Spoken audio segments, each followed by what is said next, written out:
Il y avait Yves Meninger qui demandait la parole et après Eric Stroman. Oui, merci Monsieur le Président, Madame la Ministre, mes chers collègues. Le sujet de la pauvreté est un vrai sujet, est un sujet qui doit véritablement nous mobiliser au quotidien, au-delà des postures politiques, au-delà du rôle des collectivités. On doit vraiment tous être ensemble sur ce sujet parce que je crois qu'aujourd'hui, il y a deux préoccupations majeures pour nos concitoyens.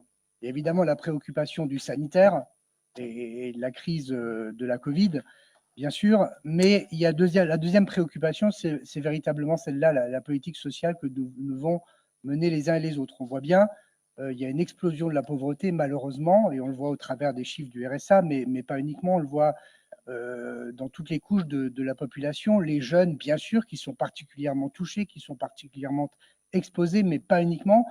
Et moi, je voulais vraiment saluer les différents dispositifs qui sont annoncés aujourd'hui et qui font partie de la discussion que nous avons également sur le plan budgétaire.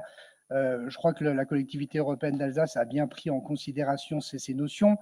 Je crois vraiment que ces deux sujets, le sanitaire et la pauvreté, devraient nous amener à nous concentrer presque exclusivement là-dessus et pas nous disperser sur les autres sujets parce que c'est vraiment le cœur du quotidien de ces proches aujourd'hui et du court et du moyen terme.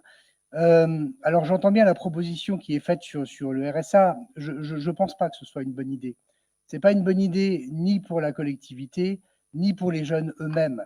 Il faut au contraire donner l'occasion aux jeunes leur mettre le pied à l'étrier et de leur permettre de trouver des solutions, et nous devons être là pour les y aider, plutôt que de les placer systématiquement dans une situation d'assistanat et d'aide sociale.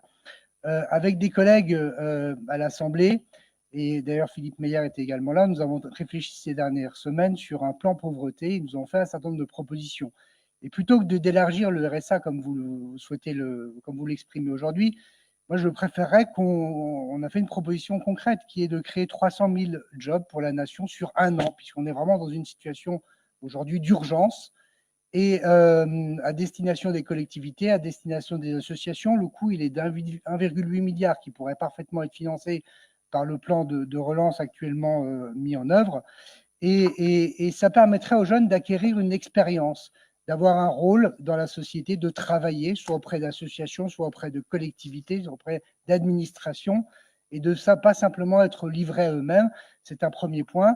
D'autres propositions ont été faites parce qu'on voit bien qu'aujourd'hui, un certain nombre de jeunes étudiants, mais pas uniquement, ont des difficultés d'avoir accès simplement pour bien manger, pour manger de manière équilibrée.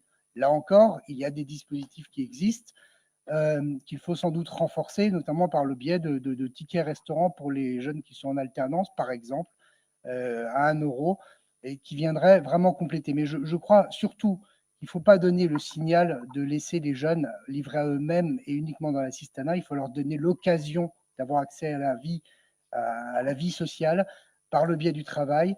Et c'est vrai, ce type d'action qu'il faut aller en collaboration avec les collectivités. C'est ce que fait la CEA, c'est ce qu'il faut approfondir plutôt que de se livrer à un élargissement du RSA qui ne résoudra pas les problèmes ni à court terme ni à moyen terme. Merci. Merci Yves.